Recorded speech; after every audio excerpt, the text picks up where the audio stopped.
Saya persilahkan Bu Titi. Waktunya 7 menit ya. 7 itu bahasa Jawa pitu. Pitu itu artinya pitulungan. Jadi kita dibantu, dianugerahi, dihidayahi oleh Allah Subhanahu wa taala dalam berbangsa dan bernegara. Silakan Bu Titi, 7 menit. Baik, terima kasih Prof. Karena perempuan ada keterwakilan, mungkin afirmasi 30% tambahan Prof. Assalamualaikum warahmatullahi wabarakatuh. Selamat siang, salam sehat, salam sejahtera untuk kita semua. Yang mulia Ketua dan anggota Majelis Hakim Mahkamah Konstitusi, perkenankan saya untuk menyampaikan pokok-pokok keterangan ahli sebagai berikut. Pertama, putusan Mahkamah Konstitusi nomor 55 tahun 2019, nomor 85 tahun 2022, dan nomor 52 tahun 2024 telah menegaskan bahwa tidak ada lagi perbedaan rezim pemilihan antara pemilu dan pilkada. Bahwa pilkada adalah pemilu, di mana pilkada telah dilaksanakan secara konsisten serta relatif telah menemukan bentuk terbaiknya dalam praktik berdemokrasi di Indonesia.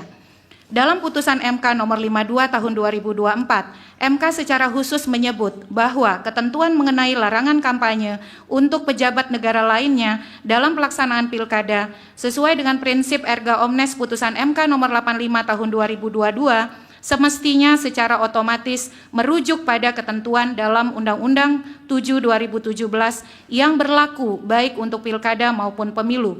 Selanjutnya dalam putusan nomor 48 tahun 2018, Mahkamah Konstitusi menguraikan bahwa pemilu yang jujur dan adil adalah pemilu yang bebas dari segala bentuk manipulasi peraturan yang menguntungkan kelompok tertentu saja, manipulasi pemilih melalui kampanye, dan manipulasi perolehan suara. Pandangan mahkamah tersebut sejatinya menghendaki agar semua pihak tidak membiarkan terjadinya malapraktik pemilu atau electoral malpractice yang seperti diungkap oleh Sarah Birch bisa terjadi dalam bentuk 3 tipologi, yaitu manipulasi aturan, manipulasi pemilih, dan manipulasi pemungutan suara. Terkait dengan jaminan atas kedaulatan rakyat melalui pemilu yang jujur, adil, dan demokratis, MK dalam putusan nomor 62 tahun 2024 menyebut bahwa sebagai pelindung hak konstitusional warga negara bagi mahkamah, pemenuhan hak politik warga negara, inkasu, hak untuk memilih dan hak untuk dipilih, right to vote dan right to be candidate jauh lebih penting dibanding kehendak untuk menyederhanakan partai politik dalam rangka menopang penguatan sistem presidensil. Pemenuhan tersebut menjadi kewajiban bagi mahkamah dalam rangka perlindungan hak konstitusional warga negara.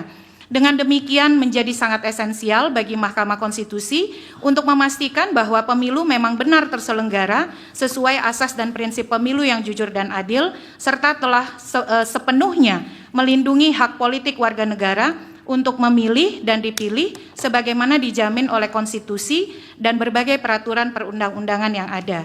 Kedua, terkait dengan kedudukan hukum atau legal standing pemohon, bahwa permohonan ini diajukan oleh Lembaga Studi Visi Nusantara Kalimantan Selatan, pemantau pemilu yang terakreditasi oleh KPU Provinsi Kalimantan Selatan.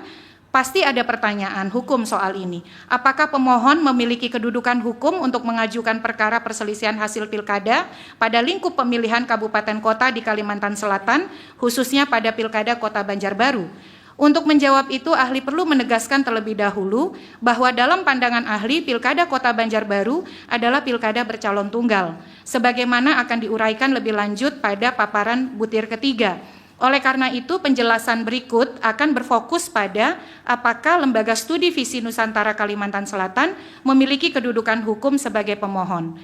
Pertama, pasal 15 huruf B dan C Undang-Undang 7 tahun 2017 yang mengatur tentang penyelenggara pemilu dalam Undang-Undang tentang Pemilihan Umum mengatur bahwa tugas KPU Provinsi adalah melaksanakan semua tahapan penyelenggaraan pemilu di provinsi sesuai dengan ketentuan peraturan perundang-undangan, serta mengkoordinasikan, menyelenggarakan, dan mengendalikan tahapan penyelenggaraan pemilu yang dilaksanakan oleh KPU Kabupaten Kota.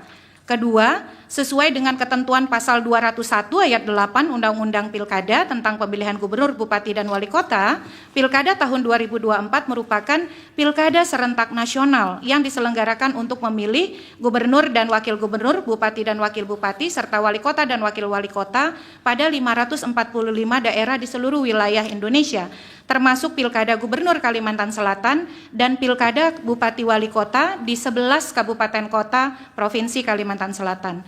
Ketiga, Peraturan KPU nomor 9 tahun 2022 tentang partisipasi masyarakat dalam pemilihan umum dan pemilihan gubernur, wakil gubernur dianggap dibacakan pada pasal 42 ayat 1 PKPU 9 2022 mengatur pembedaan atau dikotomi akreditasi untuk pemantau Pilgub dan pemantau Pilkada Kabupaten Kota. Hal itu tidak kongruen dengan pengaturan akreditasi turunan dari Undang-Undang Nomor 7 Tahun 2017, yaitu Perbawaslu Nomor 1 Tahun 2023, di mana disebutkan bahwa pendaftaran dilakukan oleh pemantau pemilu dengan mengajukan permohonan pelaksanaan pemantauan pemilu kepada Bawaslu, Bawaslu Provinsi, dan Bawaslu Kabupaten Kota untuk mendapatkan akreditasi.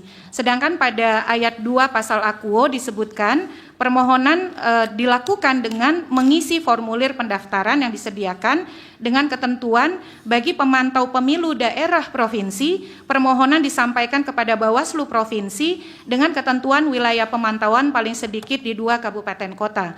Artinya, dalam ketentuan pemantauan untuk pemilu serentak presiden dan wakil presiden dan legislatif, akreditasi pemantau pemilu untuk daerah provinsi adalah akreditasi yang diberikan pada kegiatan pemantauan untuk semua tahapan penyelenggaraan pemilu yang ada di provinsi tersebut, dengan catatan cakupan pemantaunya bekerja di paling sedikit 2 kabupaten kota. Dengan demikian, ahli merujuk pada putusan MK tentang pilkada adalah pemilu yang tidak lagi mengenal pembedaan, maka sudah semestinya ketentuan dan ruang lingkup akreditasi dalam penyelenggaraan pemilu serentak juga diberlakukan dalam penyelenggaraan pilkada serentak nasional, tidak lagi melakukan dikotomi akreditasi dan wilayah kerja pemantauan seperti pada pengaturan yang termaktub dalam Peraturan KPU 9 2022. Maka dengan menggunakan pendekatan konstitusionalitas bahwa pilkada adalah pemilu, Lembaga Studi Visi Nusantara Kalimantan Selatan yang merupakan lembaga pemantau pilkada yang telah terakreditasi oleh KPU Provinsi Kalimantan Selatan adalah lembaga yang memiliki cakupan kerja pemantauan pada semua tahapan penyelenggaraan pilkada yang ada di daerah Provinsi Kalimantan Selatan, baik pilkada gubernur maupun pilkada kabupaten kota. Artinya, Lembaga Studi Visi Nusantara Kalimantan Selatan memiliki kedudukan hukum atau legal standing untuk menjadi pemohon dalam perselisihan pilkada bercalon tunggal di Kota Banjarbaru tahun 2024. Yang berikut poin ketiga, pilkada bercalon tunggal atau uncontested election. Pilkada bercalon tunggal adalah mekanisme pemilihan yang sah di Indonesia yang dijamin konstitusionalitasnya oleh putusan Mahkamah Konstitusi nomor 100 tahun 2015 dan Undang-Undang nomor 10 tahun 2019. Mahkamah Konstitusi dalam putusan nomor 100 tahun 2015 sejatinya menempatkan pilkada bercalon tunggal sebagai jawaban untuk kebuntuan politik yang dihadapi setelah melakukan upaya yang sungguh-sungguh. Kalaupun terpaksa harus ada pilkada bercalon tunggal, maka harus disediakan opsi untuk tidak setuju atau dissent dari para pemilih. Putusan MK tersebut menempatkan pasca putusan MK nomor 100 tahun 2015, maka pilkada hanya konstitusional apabila terdapat lebih dari satu pasangan calon dan dalam hal hanya ada satu pasangan calon setelah usaha sungguh-sungguh untuk menghadirkan lebih dari satu calon, maka harus diadakan pilkada bercalon tunggal dengan menyediakan pilihan bagi pemilih untuk mengekspresikan ketidaksetujuannya atau dissent pada pasangan calon tunggal yang ada di surat suara. Hal tersebut kemudian kembali ditegaskan MK melalui putusan MK nomor 126 tahun 2024. Selanjutnya terkait pilkada bercalon tunggal, pasal 54C ayat 1 Undang-Undang nomor 10 tahun 2016, ahli hanya akan bacakan pada huruf E, menyebutkan bahwa pemilihan hanya satu pasangan calon dilaksanakan dalam hal memenuhi kondisi huruf E terdapat pasangan calon yang dikenakan sanksi pembatalan sebagai peserta pemilihan yang mengakibatkan hanya terdapat satu pasangan calon. Selanjutnya pasal 54C ayat 2 menyebut bahwa pemilihan satu pasangan calon dilaksanakan dengan menggunakan surat suara yang memuat 2 kolom yang terdiri atas 1 kolom yang memuat foto pasangan calon dan 1 kolom kosong yang tidak bergambar. Sehubungan itu, apa yang terjadi pada Pilkada Kota Banjarbaru secara terang benderang merupakan kondisi yang secara spesifik memenuhi ketentuan pasal 54C ayat 1 huruf E Undang-Undang Nomor 10 Tahun 2016. Persingkat, Ibu. Ya, baik. Dalam hal terjadi pembatalan paslon yang berakibat tersisa hanya satu pasangan calon, maka KPU beserta jajarannya sesuai perintah Mahkamah Konstitusi dan Undang-Undang harus memastikan terpenuhinya hak konstitusional pemilih berupa pilihan untuk tidak setuju atau dissent. Nah, terkait dengan misalnya apabila keputusan pembatalan tersebut terjadi saat semua perlengkapan pemungutan suara sudah tersedia, Undang-Undang Nomor 10 Tahun 2016 telah memberikan skema yang diatur di pasal 120 Undang-Undang Nomor 6 Tahun 2020 tentang pemilihan lanjutan.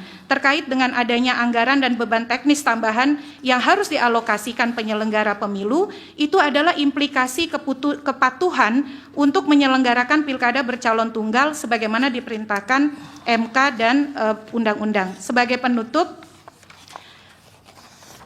mencermati penyelenggaraan pilkada di Kota Banjarbaru, di mana pilkada hanya diikuti oleh satu pasangan calon tanpa ada opsi kolom kosong sebagai ekspresi ketidaksetujuan pada calon tunggal, serta terjadinya pemaksaan untuk menghitung suara sah hanya terhadap suara pemilih yang memilih pasangan calon tunggal saja, dapat dinilai sebagai bentuk malapraktik pemilu yang terjadi secara sempurna. Di dalamnya terdapat manipulasi aturan, manipulasi pemilih, dan manipulasi suara pemilih. Mahkamah Konstitusi sudah semestinya melakukan koreksi atas apa yang terjadi tersebut.